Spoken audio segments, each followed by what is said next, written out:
மூவிலக்க ரகசிய குறியீடு உருவாக்க போயிடும். அப்ப எத்தனை விதமான குறியீடுகளை உருவாக்கலாம்ன்றது கேள்வி. 0 தொடக்கம் 9 வரையான எண்களை பயன்படுத்தி மூவிலக்க ரகசிய குறியீடு உருவாக்க போயிடும். அப்படி என்றால் எத்தனை விதமான ரகசிய குறியீடுகள் உருவாக்கலாம் என்றது கேள்வி. இப்ப இங்க ஒரு இலக்கம் ஒரு தடவை மட்டும்தான் பயன்படுத்தலாம் என்ற நிபந்தனை இல்லை. அப்ப ஒரு இலக்கத்தை நாங்கள் திருப்பி திருப்பி என்ன செய்யலாம், பயன்படுத்தலாம். அப்ப நாங்கள் இந்த கேள்வியை எப்படி அணுகலாம்? மூவிலக்கு எண், மூவிலக்கு மூவிலக்கு. அப்ப ஒரு இலக்கத்தை திருப்பி திருப்பி என்ன செய்யலாமா, பயன்படுத்தலாமா? ஒரு இலக்கத்தை திருப்பி திருப்பி பயன்படுத்தலாம். அப்ப ஒரு இலக்கத்தை திரும்பி திரும்பி பயன்படுத்தலாம் என்றால் ரகசிய குறியீடு தான் பிள்ளைகள். அப்ப முதலாவது இலக்கமாக 0 இருக்கலாம். அப்ப 0 தொடக்கம் 9 வரை எத்தனை இலக்கங்கள் இருக்குது என்றால் 10 இலக்கங்கள் இருக்கு. ஓமல்ல, 0 தொடக்கம் 9 வரை 10 இலக்கங்கள் இருக்குது. அப்ப 10 இலக்கங்கள் இருக்குது என்று சொன்னால் 0 தொடக்கம் 9 வரை 10 இலக்கங்கள் இருக்குது என்று சொன்னால் இங்க உருவாக்கக்கூடிய எண்களின் எண்ணிக்கை காண இதுக்குள்ள 10 போடுவோம். முதலாவது இலக்கமா எத்தனை பயன்படுத்தலாம்? 10 இலக்கங்கள் பயன்படுத்தலாம். இரண்டாவது இலக்கமா எத்தனை பயன்படுத்தலாம்? 10 பயன்படுத்தலாம். மூன்றாவது இலக்கமா எத்தனை பயன்படுத்தலாம்?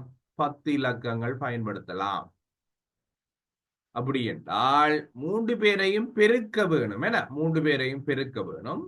5 10 100, 100 தர 10 1000, 1000 வித்தியாசமான குறியீடுகளை பயன்படுத்தலாம். அப்ப அங்க உருவாக்கக்கூடிய குறியீடுகளின் அதிக எண்ணிக்கை என்னன்னு பாத்தீங்கன்னா குழந்தைகள் 1000 எண்களை நாங்கள் உருவாக்கி கொள்ளலாம். இப்ப ஒரு தடவை மட்டும்தான் ஒரு இலக்கம் பயன்படுத்தலாம். ஒரு தடவை மட்டும்தான் ஒரு இலக்கம் பயன்படுத்தலாம் என்று சொல்ற. ஒரு இலக்கம் ஒரு தடவை மட்டும் பயன்படுத்தி உருவாக்கக்கூடிய மூவிலக்க குறியீடுகள் எவை என்று கேட்கிறார். அதை எப்படி காண போறோம் என்றால் முதலாவது இலக்கமா எத்தனை எண்கள் பயன்படுத்த வாய்ப்பு இருக்கு? 10 எண்கள் பயன்படுத்தலாம். அப்ப முதலாவது எண்ணாக 10 இலக்கங்கள் பயன்படுத்தலாம். அப்ப இங்க ஒரு இலக்கம் பயன்படுத்தினா இங்க எத்தனை இலக்கத்துக்கு வாய்ப்பு இருக்கு? 9 இலக்கத்துக்கு வாய்ப்பு இருக்கு. சுரகத்துலங்கதான். இப்ப இங்க 5 பயன்படுத்தினால், உதாரணத்துக்கு சொல்றேன், 5 என்ற இலக்கத்தை பயன்படுத்தினால் இங்க 5 என்ற இலக்கத்தை பயன்படுத்தலாம். அப்ப மிச்சம் எத்தனை இலக்கத்தை பயன்படுத்தலாம்? 9 இலக்கத்தை பயன்படுத்தலாம். இப்ப அதுல 4 என்றதை இங்க பயன்படுத்திட்டால், இங்க 4 என்றதை பயன்படுத்திட்டால், இங்க 4 என்றதை பயன்படுத்திட்டால் நான் இங்க எத்தனையை பயன்படுத்தலாம்? 8 இலக்கங்களை பயன்படுத்தலாம். அப்ப பாருங்க, 8 9 72 10ஆல பெருக்கினால் 720 குறியீடுகளை நாங்கள் உருவாக்கி கொள்ளலாம். 720 எண்களை நாங்கள் உருவாக்கி கொள்ளலாம். சரிதானடா பிள்ளைகள்? இப்ப அடுத்த கேள்வி பார்ப்போம்.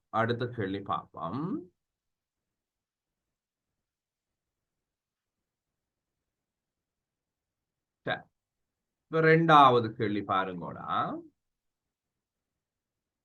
PQR கவனிங்கோ. PQR முதன்மை எண்களை வச்சு வாரபடியா இந்த கேள்வியை பார்ப்போம். PQR 7429. 7429.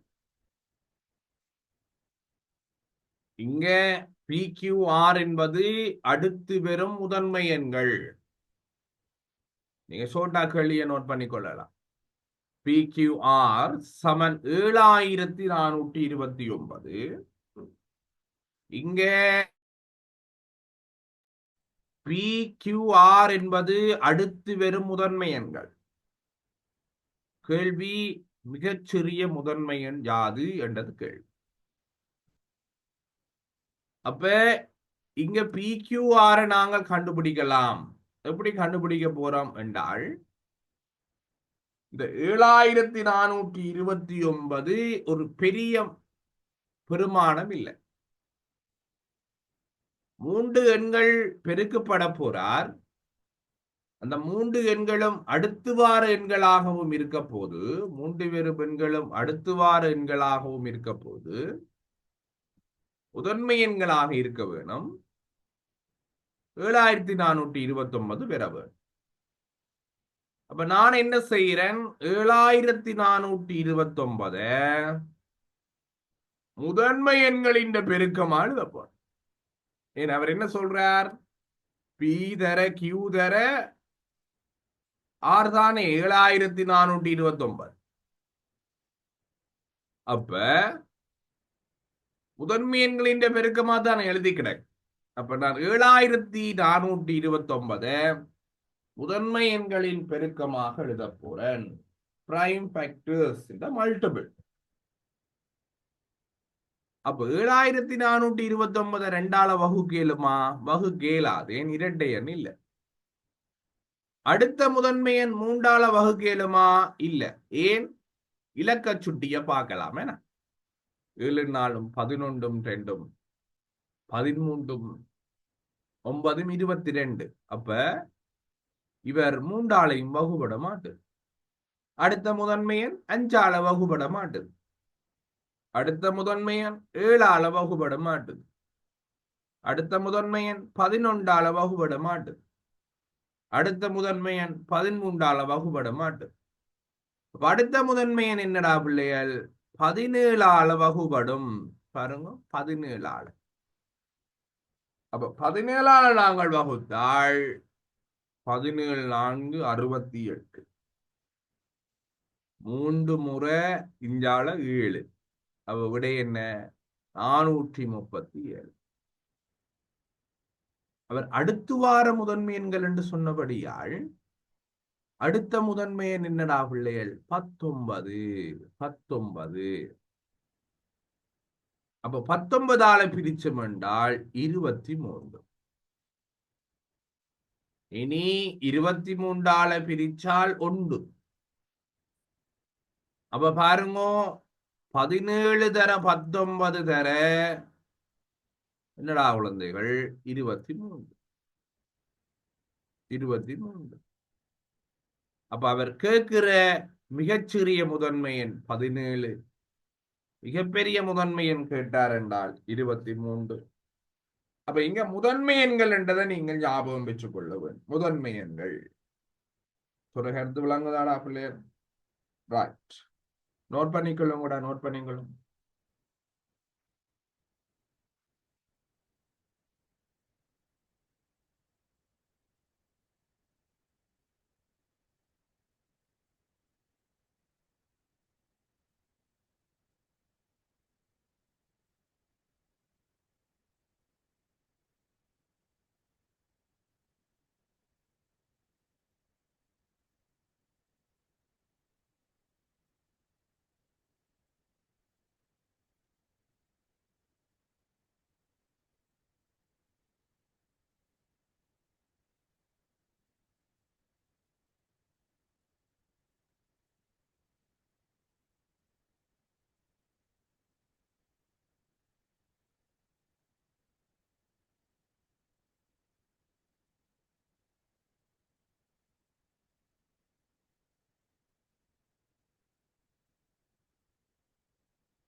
ரைட், இப்ப அடுத்த கேள்வி பார்ப்போம்டா குழந்தைகள்.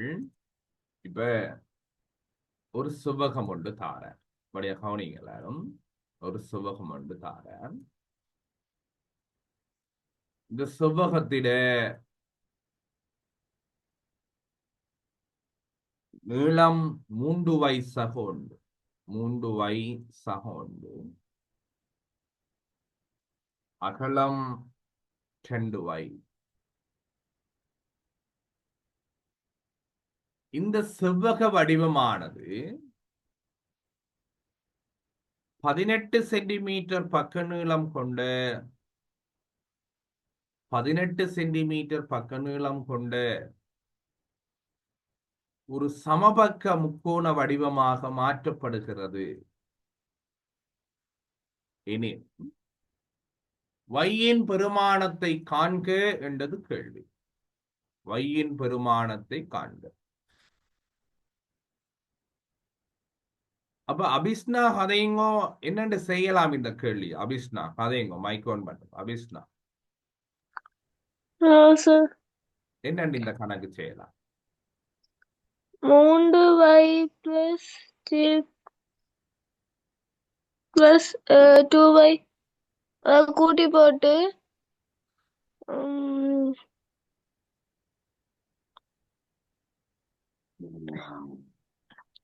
சொல்லுங்க, பிரச்சனை இல்லை. கதை அரவிந்தன் எப்படி செய்யலாம் சொல்லுங்க. அரவிந்தன் எப்படி செய்யலாம் இந்த கணக்கு?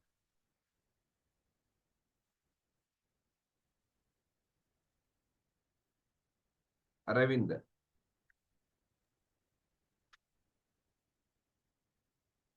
அரவிந்தன் கதைங்கோ.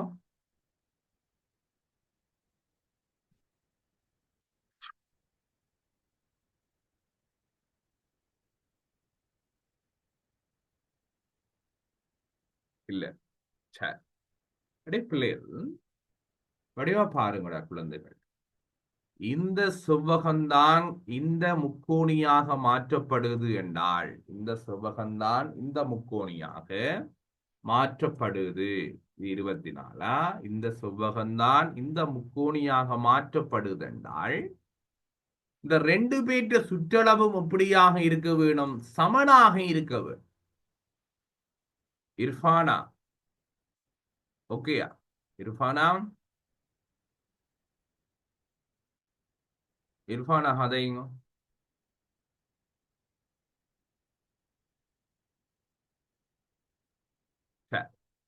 அப்ப இந்த ரெண்டு பேற்ற சுற்றளவுகளும் சமனாக இருக்க வேண்டும்.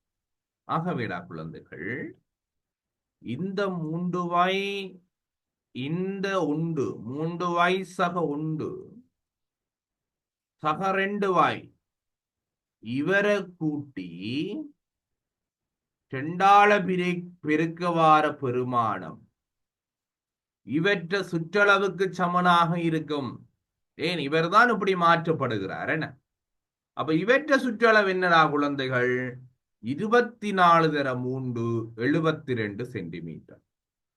அப்ப இவற்ற சுற்றளவு இவற்ற சுற்றளவுக்கு சமன். அப்ப இந்த 3yயும் 2yயும் 5y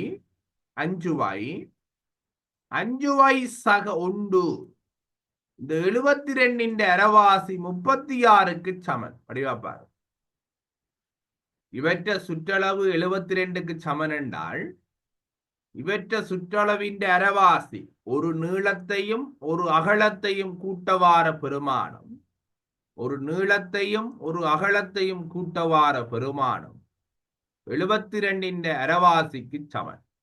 அப்ப இது ஒரு சமன்பாடு இல்லோடா பிள்ளைகள். அப்ப இந்த ஒன்று போய் அங்கால என்ன செய்யும்? கழிபடும். அப்ப 5y சமன் 35. 5y சமன் 35. அப்ப y சமன் என்னடா பிள்ளைகள்? 35/5. y சமன் 35/5. வையிட பெருமானம் என்னடா பிள்ளைகள்? 7. வையிட பெருமானம் 7. நோட் பண்ணிக்கொள்ளுங்கடா.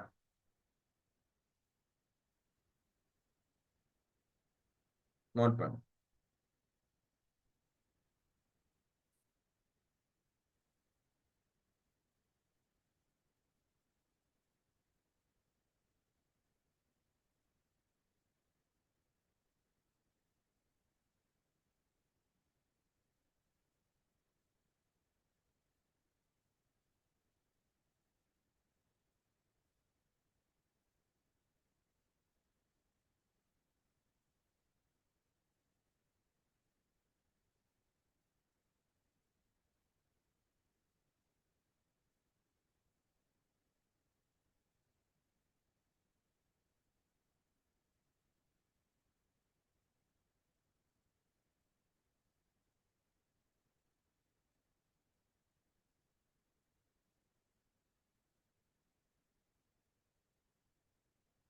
சரி.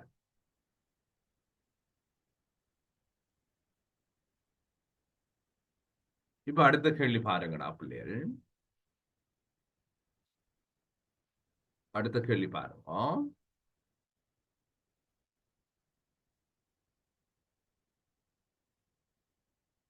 ஏ வர்க்கம் சக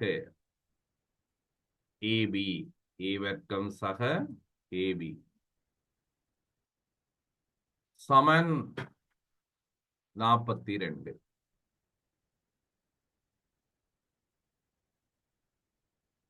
ஏ சக பி சமன் 7 எனில் எனில் எனில் ஏயின் பெருமானம் காணண்டா. ஏயின் பெருமானம் காணண்டா.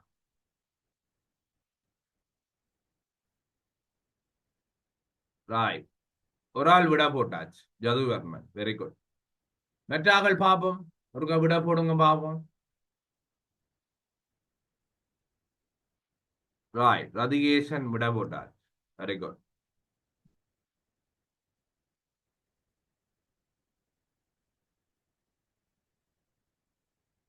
மெட்டாக்கள்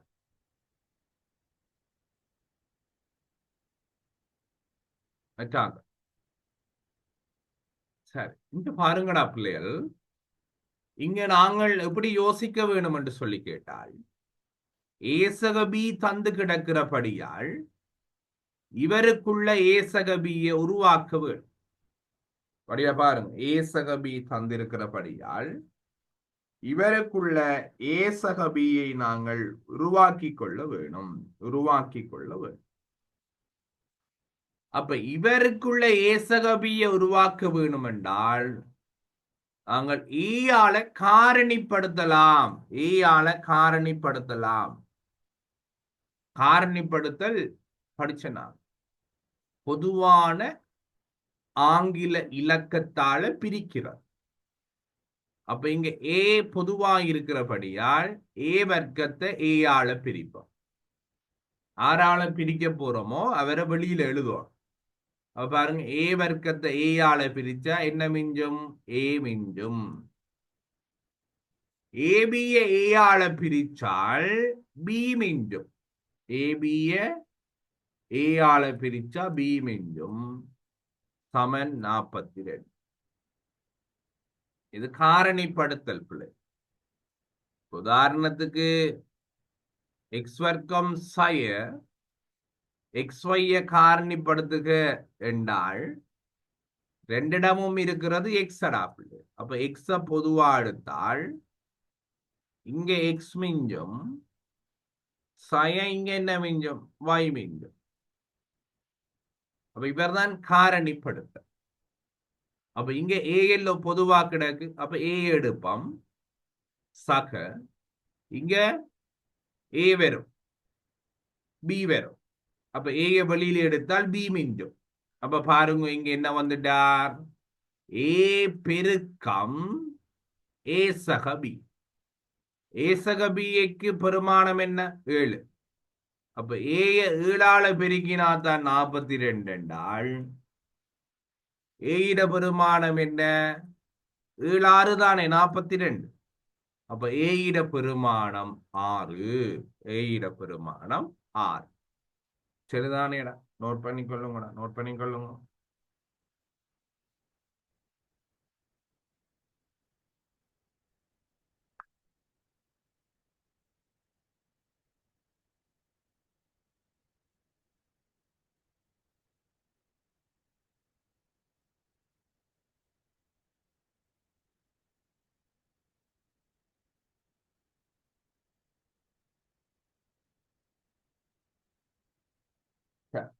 இங்க பாருங்கடா பிள்ளைகள், இந்த சதவீதத்தில நிறைய கேள்விகள் பார்த்து நாங்கள் சதவீதத்திலையும் உங்களுக்கு குறிப்பிடத்தக்க அளவில் பேப்பர்ல கேள்விகள் இருக்கும். ஸோ அதுகளை வழியா பார்த்துக்கொள்ளுங்க. எல்லாம் சிறப்பா படிச்ச நாங்கள். இப்போ ஒரு கேள்வி பார்ப்போம். ஒரு பாத்திரத்தில ஒரு தாங்கியில 40% வெறுமையாக இருக்கும்போது அப்படியே பாருங்க, 40% வெறுமையாக இருக்கும்போது அது கொண்டிருக்கும் எரிபொருளின் அளவு அது 40% நிறைந்திருக்கும் போது, அது 40% நிரம்பி இருக்கும் போது, அது 40% நிரம்பி இருக்கும் போது கொண்டிருக்கும் எரிபொருளின் அளவிலும் 50 லிட்டர் அதிகமாகும்.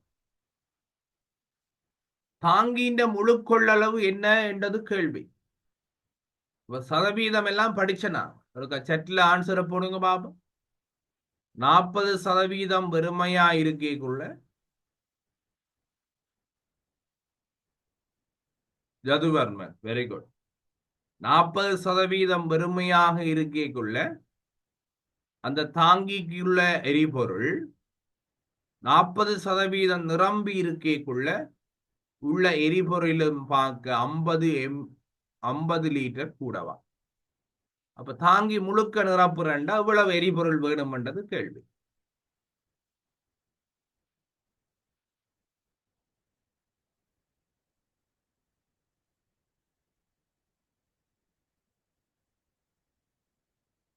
%40 வெறுமையாக உள்ள போது அங்கு உள்ள எரிபொருளானது 40% நிரம்பியுள்ள போது உள்ள எரிபொருளிலும் 50 லிட்டர் அதிகமாகும்.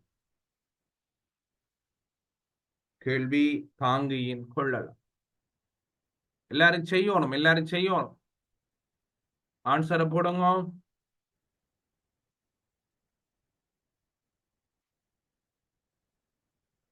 அபிஷ்னா,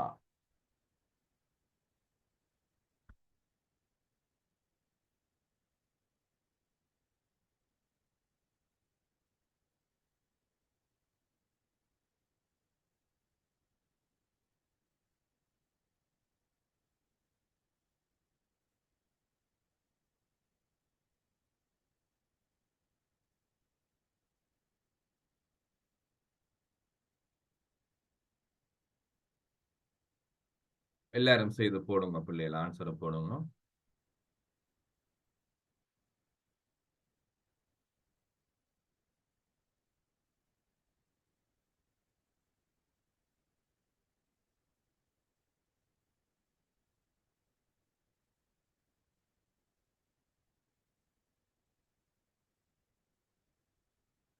ரைட்.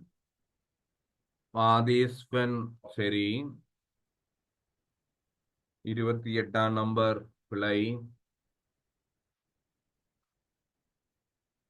உங்களோட போன் பெயரில் உங்களோட பெயர் இருந்தால் நான் வாசிக்க மாட்டேன். உங்களோட பெயரை போடணும். என்ன சாம்சங் அல்ட்ரா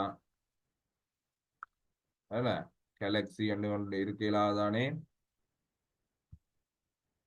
ரைட். அப்ப இங்க என்ன சொல்லப்படுதுன்றதை பார்ப்போம்டா பிள்ளைகள். இங்க என்ன சொல்லப்படுது? 40% வெறுமையாக உள்ள போது. இப்ப 40% வெறுமையாக உள்ள போது என்றால் அங்க 60%க்கு என்ன இருக்க போது? எரிபொருள் இருக்க போகுது. அதானே கருத்து. 40% வெறுமையாக உள்ள போது. மாதேஸ்வரன், ரைட். 40% வெறுமையாக உள்ள போதென்றால் அங்க 60% எரிபொருள் இருக்க போகுது. அப்ப இருக்கிற எரிபொருள் 40% இருக்கேக்குள்ள இருக்கிற எரிபொருளிலும் பார்க்க 50 லிட்டர் கூட. அப்ப என்ன வித்தியாசமடா குழந்தைகள்? 60% எரிபொருளுக்கும் 40% எரிபொருளுக்குமான வித்தியாசம் 50 லிட்டர். அப்ப 60%த்துல 40% போனால் 20%. 20% தான் 50 லிட்டர். அப்ப 100% தானே முழு எரிபொருளாயிருக்கும். அப்ப 20 எத்தனை மடங்கு 100? 5 மடங்கு. அப்ப 50 லிட்டர் எத்தனை மடங்கு இருக்க வேணும்? 50 லிட்டர் 5 மடங்கு இருக்க வேணும். அப்ப 50 5ஆல பெருக்கினால் 250 லிட்டர். திருப்பி கவனிங்க இருக்கா, திருப்பி கவனிங்க. 40% வெறுமையாக உள்ள போதென்றால் 60% அங்க எரிபொருள் இருக்குது. 40% நிரம்பி இருக்குது. அப்ப இவரை விட இவர் 50 லிட்டர் கூட என்றால் கூடினவருக்கும் குறைஞ்சவருக்கும் இடையிலான வித்தியாசம் தான் 50 லிட்டர். அப்ப 60% இருந்து 40% கழிக்க வாரது 50 லிட்டர். அப்ப 60 இருந்து 40 போனா 20% தான் 50 லிட்டர். பாத்திரத்தின் முழு கொள்ளளவு 20% 5 மடங்காக இருக்கு. ஆகவே 50 லிட்டரின் 5 மடங்கு 250 லிட்டர். 250 லிட்டர். சரியல்லோட நோட் பண்ணிக்கொள்ளுங்க, நோட் பண்ணிக்கொள்ளுங்க.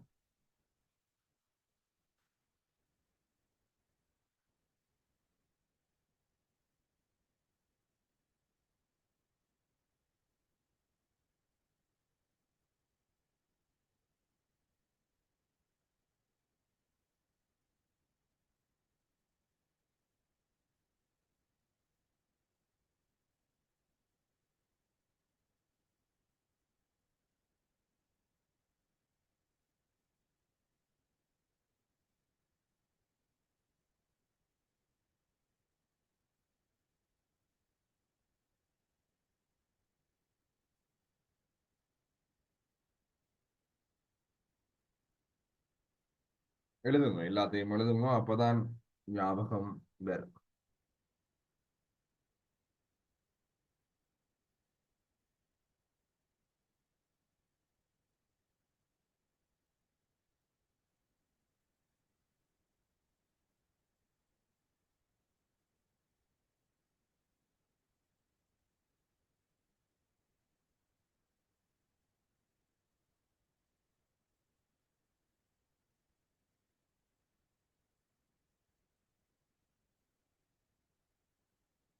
சரி, அடுத்த கேள்விக்கு போ.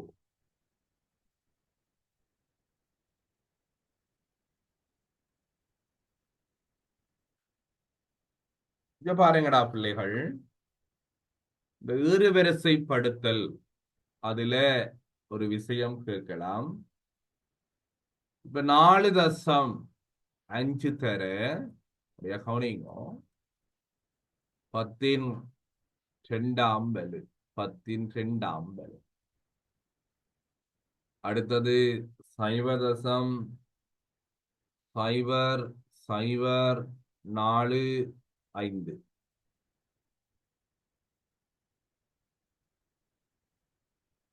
அடுத்தது 4.5 தர 10⁻⁴. 10⁻⁴. அடுத்தது 4500. அடுத்தது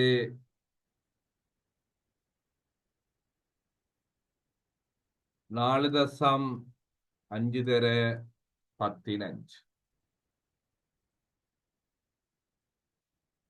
ஈறுவரிசைப்படுத்த சொல்லி கேட்கக்குள்ள இந்த முறைகளை நாங்கள் சொல்லிக் கொள்ளுவோம். 10 வலுக்களால பெருக்கி இருக்கிறார். 4.5 10 அப்ப இவரை எப்படி எழுதலாம் என்றா பாருங்கடா, இவரை எப்படி எழுதலாம் என்றால் 0.0045 என்றால் இவரை 4.5 தர 10⁻³ என்று எழுதலாம். வடியா கவனி, 10⁻³. ஏன் ⁻³ என்று எழுதுறேன் என்றால் 0 என்று தொடங்கினாலே அந்த அடுக்கு மறையில தான் வரும். வடிவா ஞாபகம் வச்சுக்கணும். 0 என்று தொடங்கினால் அந்த அடுக்கு மறையில தான் வரும். அப்ப இந்த தசம இலக்கம் 3 இலக்கம் கொண்டு போனபடியால் அது ⁻³ என்று வரும். சொல்ற கருத்து விளங்குதான். அந்த தசம இலக்கம் மூண்டிலக்கம் கொண்டு போனபடியால், மூண்டிலக்கம் கடந்து போனபடியால் அவருடைய அடுக்கு மறை மூண்டு என்று பேர். அப்ப இங்க பாருங்க 4.5 தர 10 மறை 4, அதுல பிரச்சனை இல்ல. இவரை என்னென்று எழுதலாம்? 4.5 தர 10 மூன்றாம் அடுக்கு.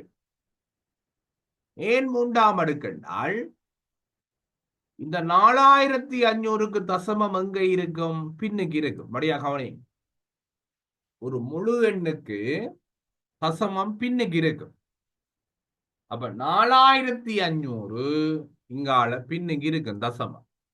அவர் எங்க பெற போறார்? முன்னுக்கு பெற போறார். எத்தனை இலக்கம் பெற போறார்? 3 இலக்கம் பெற போறார். அப்ப 10 மூன்றாம் அடுக்கு. அப்ப பாருங்க, இங்க 10 2ஆம் அடுக்கு, இங்க 10 மறை 3ஆம் அடுக்கு, இங்க 10 மறை 4ஆம் அடுக்கு, இங்க 10 3ஆம் அடுக்கு, இங்க 10 5ஆம் அடுக்கு, 5ஆம் அடுக்கு. அப்ப யார் சின்னனா இருக்க போறார் என்றால் மறை 4ஆம் அடுக்கு தான் சின்னனா இருக்கும். அப்ப இவர் தான் என்னவா வர போறார்? முதலாவதா எழுத வேணும். மறை வாரவர் சின்னனா இருப்பார். அதே நேரம் மறையில அடுக்கு கூடினவர் தான் ஆக சின்னனா இருப்பார். அப்ப அடுத்தது என்ன? 10 மறை 3. சரி, அப்ப எல்லா மறையும் சரி. அப்ப அடுத்தது என்னடா பிள்ளைகள்? 10 2ஆம் அடுக்கு, அடுத்தது 10 3ஆம் அடுக்கு, அடுத்தது 10 5ஆம் அடுக்கு. ஆகவே இதுதான் ஏறு வரிசைப்படுத்தலாக இருக்கும். சரிதானே? அப்ப இங்க பாருங்க, ஒரே அடுக்கில 10 அடுக்கில மாத்தி போட்டு கணக்கு செய்யறது சுகம். அப்படி நாங்க செய்யக்குள்ள இவர் 10 மறை 3ஆம் வலு. அது ஏன் மறை 3ஆ வந்தது? சைபர் தசம் என்று தொடங்குறபடியா. ஏன் 3 வந்தது? 3 இலக்கம் தசமம் போறபடியா. சரிதானே? Right, note பண்ணிக்கொள்ளுங்களா?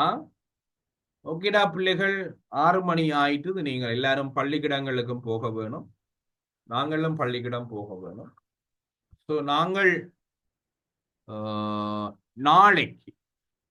நாளைக்கும் விடிய படிப்போம், வெள்ளிக்கிழமையும் படிப்போம். வெள்ளிக்கிழமையும் படிச்சுட்டோம் என்றால் எங்களுக்கு அங்கால சனிக்கிழமை நீங்கள் எக்ஸாமுக்கு போறதுக்கு ஓகேயா இருக்கு. சரிதானே? நோட் பண்ணிக்கொள்ளுங்கடா பிள்ளைகள். Thank you, God bless you. பயப்படாதீங்க, படிச்சது எல்லாத்தையும் திருப்பி படியுங்க. நீங்க நல்ல வடிவா எல்லாரும் எக்ஸாம் செய்யக்கூடிய மாதிரி இருக்கும். படிச்சதுகளை திருப்பி படியுங்க. சரிதாடா பிள்ளைகள்? God bless you. Thank you. Have a nice day. Bye bye. Thank you, sir. Thank you.